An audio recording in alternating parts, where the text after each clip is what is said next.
Hola, bienvenidos a este podcast donde hablaremos sobre crímenes y misterios que han ocurrido alrededor del mundo y que por su naturaleza han sorprendido a todos. El día de hoy les comentaré sobre el caso de la Dalia Negra. En la mañana del 15 de enero de 1947, Betty Bersinger caminaba con su hija por una calle junto a una zona de construcción.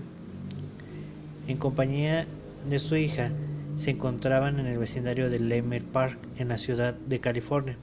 Observó lo que parecía un maniquí de sastre partido por la mitad, pero en realidad se trataba de Elizabeth Short, que había sido partida por la mitad a la altura de la cintura, pero en el lugar no había rastro de sangre. La escena era grotesca, pues no solo la habían partido por la mitad, además de eso le sacaron los intestinos, además de que le hicieron cortes desde las comisuras de la boca hasta las orejas.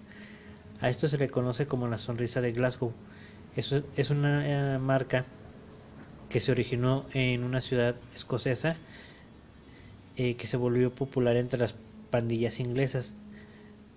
Para que tengan una idea más o menos de cómo luce, es igual a la que tiene el Joker en la película Batman de Dark Knight de Nolan. Después de todo esto, el cuerpo fue lavado y llevado al lugar donde fue encontrado después.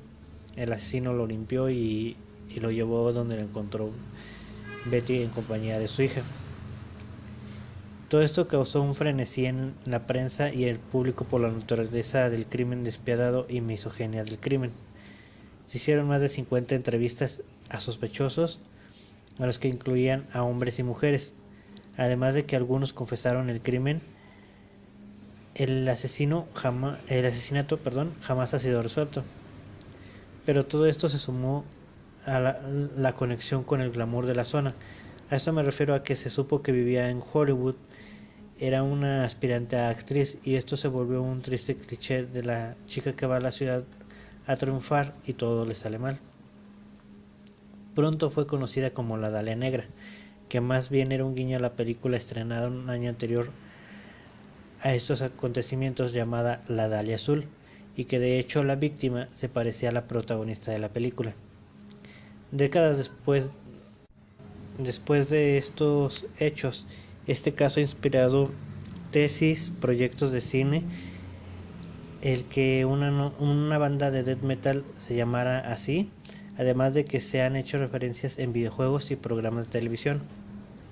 De hecho, hay una película basada en el libro de James Ellroy que se inspira en el caso.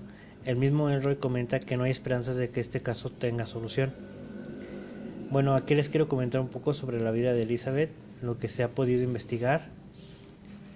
La familia de Elizabeth vivía en una residencia ubicada en Hyde Park, en Massachusetts, pero debido a la Gran Depresión, el negocio de la familia se fue a la ruina. Durante esta difícil época, la madre de Elizabeth, sin ningún dólar en el bolsillo y con sus 5 hijas, se armó de valor y la sacó adelante, pues el padre se había marchado sin explicación alguna.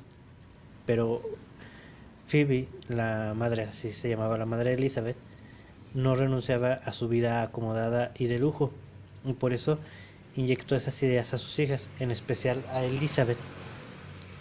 Según investigaciones y testigos, Elizabeth gastaba mucho en ropa y joyas para verse bien y escapar de su realidad, además de buscar quien la apadrinara en la búsqueda del sueño americano. Además se sabe que, a cambio de ayuda económica y paseos por lugares caros y emblemáticos en Los Ángeles, se juntaba con gente sumamente peligrosa. En el año 1946 conocería a un joven rico y poderoso llamado George Hodel, quien la solventaría en varias ocasiones. Este crimen parecía imposible de resolver, pues muchos se decían culpables de tal acto y otros aseguraban conocer íntimamente al asesino que cometió este crimen, y para su época prometía rescatar del aburrimiento a las personas que lo seguían con interés, además de que muchos de los detectives se les dificultó el trabajo debido a que hubo mucha filtración de información a los periódicos y aparición de testigos falsos. Más adelante, un detective del Departamento de Policía de Los Ángeles llamado Stephen Hodel reabrió el caso, pues al estar revisando unas cosas de su padre encontró 2 fotografías en un álbum y debido a la habilidad del manejo de la cámara de George Holden, el padre, se mostraba en una de ellas a Elizabeth desnuda y sonriente. El sospechoso en esta ocasión era un médico cirujano en el departamento de policía de Los Ángeles, pero el sentido de justicia de Steven pasó por alto esta evidencia y no fue hasta 16 años después que se metió por completo en la investigación. Según su investigación, que la pueden leer en el libro Black Dahlia Avenger: A Genius for Murder, The True History, pudo resolver el caso y menciona que su padre mató a la joven y que la torturó, pero también le atribuye un espantoso crimen que había ocurrido 2 años después, que era el de Jean French, mejor conocido como el asesinato del pintalabios rojo, pero esto último no sería verdad. Aún así, por todo lo anterior mencionado, el detective nunca pudo llevar a su padre a un juicio, y en el reporte final de los miembros del jurado mencionan que el departamento de policía no realizó una investigación completa y que dejaron pasar muchas pruebas cruciales. También se mencionó que posiblemente pudo ser un crimen pasional. George Holden, el joven que conoció, estaba fascinado con la belleza de aquella mujer, y por su parte Elizabeth estaba fascinada con los favores incondicionables que el joven le hacía. Elizabeth estaba comprometida con un soldado, y aunque éste murió, ella no vería a Holden como hombre o pareja sentimental, pero por otro lado sí dejaba que le diera ayuda económica y que la envolviera en el lujoso mundo que tanto le gustaba. Pasado un tiempo, Holden le propuso matrimonio a Elizabeth, y para no herir los sentimientos del joven y no perder la ayuda que le daba, ella solo le dijo que lo pensaría. Un error, pues lejos de desanimar al joven, le dio esperanzas a alguien que no sabía perder, según las palabras del detective, que también era el hijo de George. La chica, que como muchas buscaban un sueño en la industria del cine, posiblemente estaba en busca de contactos, y esto también le obligaba a estar en compañía de varios hombres, lo que puede dar a pensar que estos actos tal vez fueron impulsados por los celos de una persona no correspondida, como lo era George Holden. La hipótesis del detective que investigó el caso, hijo de George, se basó en una declaración de un taxista que en el 29 de diciembre del año 1946 a las 7:30 de la tarde había visto a una mujer descalza y con las rodillas ensangrentadas, además de que mencionó que un conocido le había atacado, y la descripción del sujeto era idéntica a George Holden. El detective también menciona que tal vez su padre y Elizabeth tuvieron una discusión, la cual se saldría de proporciones, donde él la atacaría, intentando matarla, pero en esta ocasión Elizabeth lograría escapar. Según entrevistas a personas con las que vivía Elizabeth, menciona que durante las semanas siguientes se le podía ver con paranoia, además de que siempre estaba en alerta, que observaba las ventanas como vigilando, y se le podía ver con miedo. A lo largo de la investigación se enviaron varias notas al periódico Los Angeles Examiner, las cuales el detective pudo recuperar, y tras una prueba de caligrafía se pudo relacionar con el Dr. Holden. Casi a finales de la investigación se encontraría con Walter Morgan, quien le habían pasado los casos de Jennifer Fritsch y Elizabeth Short en el 49. Ambos pensaban en que el culpable era el Dr. Holden.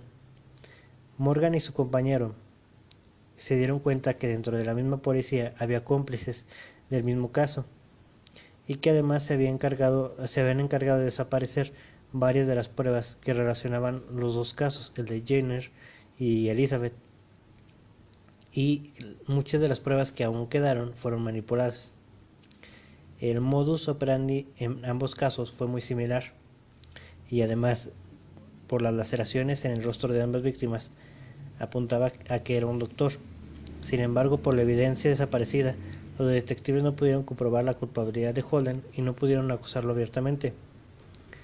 Todo este caso fue un macabro espectáculo y todos los que estuvieron en el caso eran encargados de velar por la dignidad del cuerpo, pero por la forma en la que fue encontrado el cuerpo despertó la curiosidad de muchos. La última imagen que el mundo tendría y recordaría a Elizabeth no sería de una joven que tenía a su padre y a su madre y muchos sueños e ilusiones por delante. Ya ni siquiera era Elizabeth, sino más bien era conocida como el cadáver, un cadáver que estaba expuesto a la mirada humillante de policías, forenses, periodistas y algún curioso. El cuerpo de Elizabeth había quedado tendido en el suelo, con sus ojos color azul mirando hacia el cielo, y con una falsa sonrisa lacerada. Le habían cortado de la comisura de los labios hasta los oídos, simulando la sonrisa macabra de un payaso. Su pelo se perdía entre la hierba y sus manos, que habían sido puestos cuidadosamente por encima de la cabeza, le daban a pensar que en la postura estaba inspirada en la fotografía de Rayman llamada El Minotauro, que en la fotografía se puede apreciar que está una mujer con el pecho desnudo y las manos y los brazos en ángulos rectos. Su expresión post-mortem había sido manipulada por el asesino, producto de una mente retorcida, pues le habían extirpado el corazón, amputado un brazo y las vísceras de su cuerpo habían sido cortadas a la altura del ombligo. Sobre la piel se podían ver marcas de lo que vivió y su lucha antes de su muerte. Tenía marcas de mutilaciones, quemaduras de cigarrillo y laceraciones. Todo esto mientras estaba con vida. Los forenses creen que por lo menos estuvo despierta y la torturaron al menos por 72 horas. Elizabeth murió debido a que se sangró por el corte que le hicieron de oreja a oreja y a un golpe en la cabeza. Todo esto parecía demasiado personal, hecho tal vez por una persona que quería que observaran cómo le había quitado su dignidad y humillado. Y al parecer el asesino obtuvo lo que quería, pues todo esto se convirtió en un espectáculo macabro. El cuerpo pudo ser identificado debido a las huellas dactilares, y esto fue posible porque Elizabeth había trabajado en un bar durante la Segunda Guerra Mundial que se encontraba en un cuartel, además de que había sido arrestada porque estaba en estado de ebriedad cuando era aún menor de edad. Debido a filtraciones de la policía, los reporteros consiguieron el nombre de Elizabeth y pudieron conseguir información personal sobre ella. En vez de solo contar los hechos, parecía que trataban de justificar el asesinato. Durante el fervor del cine negro, de este caso nació la figura cliché de la Dalia Negra, en el cual podrían retratar a un personaje que había tenido un destino trágico y violento. La prensa de ese tiempo se encargó de sacar varios detalles de la vida de Elizabeth y debido a lo que pasó durante su trayecto a cumplir su sueño y al enfrentarse al machismo de la época, fue usado en su contra, para ponerla más bien como una mujer de dudosa moral que paseaba por Hollywood Boulevard y así justificar su asesinato. El 23 de enero del año 1947, el asesino llamó al editor del periódico Los Ángeles expresando su preocupación porque no estaban siguiendo de cerca la noticia del asesinato. Entonces ofreció enviar elementos pertenecientes a Short al editor. Al día siguiente llegó un paquete al periódico que contenía el certificado de nacimiento de Short, tarjetas, fotografías, nombres escritos en pedazos de papel y una libreta de direcciones con el nombre Mark Hansen en la tapa. Hansen, la última persona conocida que vio a Short con vida, el 9 de enero, se convirtió en uno de los primeros sospechosos. El asesino luego escribió más cartas al periódico, llamándose a sí mismo el Vengador de Black Dahlia. El 25 de enero, una bolsa y un zapato de Short fueron encontrados en un cubo de basura a corta distancia de Norton Avenue. Debido a la notoriedad del caso, más de 50 hombres y mujeres, como lo había mencionado antes, confesaron el asesinato. La policía se saturó con mucha información y cada vez que un periódico anunciaba el caso o un nuevo lanzamiento de libro o película, se hacía más popular. El sargento John, un detective que trabajó en el caso hasta su jubilación, dijo: "Es asombroso como muchas personas señalan a un pariente como el asesino". Jerry Ramlow, un reportero de Los Ángeles, menciona: "Si el asesinato nunca se resolvió, es debido a los reporteros, pues estaban en el área pisoteando pruebas, reteniendo información.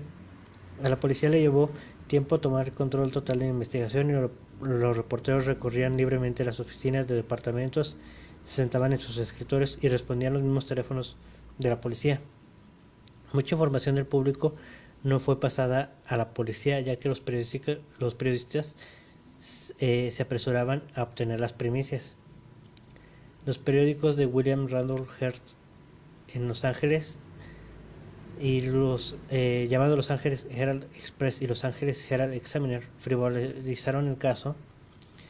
El traje negro a medida en el que Short se vio por última vez se transformó en una falda apretada y una blusa escaparada, y Elizabeth se convirtió entonces en la Dalia Negra, que aquí es como les mencioné, que usaron la reputación que tenía, que pues en sí no era mala porque pues técnicamente no hacía nada malo, pero la hicieron ver como una persona que se vendía para obtener favores. Con el tiempo la cobertura de los medios de comunicación se volvió más extravagante, con demandas en su estilo de vida, y que la hizo una víctima de la misma. Short fue enterrada en el cementerio Mountain View en Oakland, California, después de que sus otras hermanas crecieron y se casaron. La madre de Short se mudó a Oakland para estar cerca de la tumba de su hija. Phoebe Short regresó finalmente a la costa este en la década de 1970 y vivió hasta la edad de 90 años.